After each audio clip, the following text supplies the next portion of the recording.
আমাদের বিশ্বের এমন একটি দ্বীপ আছে যেখানে মানুষ একবার গেলে নিখোঁজ হয়ে যায়, যার কোনো হদিশ পাওয়া যায় না। কী কারণের জন্য মানুষ নিখোঁজ হয়ে যায়? বন্ধুরা, আমাদের পৃথিবীতে এমন একটি ব্রিজ আছে যেটির উপর থেকে গাড়ি নিয়ে ভ্রমণ করলে মনে হবে মহাকাশে যাচ্ছি। বন্ধুরা, চলো আরও অজানা কিছু রহস্য নিয়ে ভিডিওটি শুরু করি। বন্ধুরা, ভিডিওটি শেষ পর্যন্ত দেখার জন্য অনুরোধ রইল। কেনিয়ার রুটলফ লেকের কাছে এমন একটি দ্বীপ রয়েছে যাকে বলা হয় নো রিটার্ন আইল্যান্ড। এখানে অনেক বছর আগে মানুষ বসবাস করত, কিন্তু আজ এই জায়গাটা পুরোপুরি জনমানবহীন ও জনশূন্য।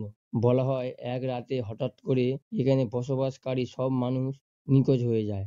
আজও পর্যন্ত তার কোনো হদিশ পাওয়া যায়নি। সে কারণেই কথিত আছে যে যখনই কেউ এই দ্বীপে যান তিনি আর কখনোই ফিরে আসেন না। আর্জেন্টিনায় বিশ্বের সর্বোচ্চ রেলপথগুলির মধ্যে একটি রয়েছে সালতা রেলওয়ে, যেখান থেকে মেঘ কেটে ট্রেন এগিয়ে যায়। এই রেল লাইনটি 1920 সালে নির্মিত হয়েছিল। এটি মাটি থেকে 4000 মিটার উচ্চতায় অবস্থিত।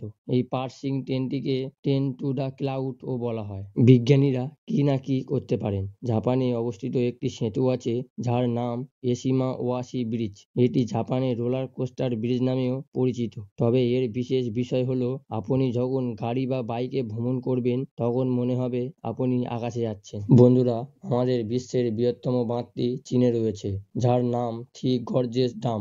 এই বাঁধটি 2.3 কিলোমিটার দৈর্ঘ্য, 115 মিটার চওড়া এবং 185 মিটার উঁচু।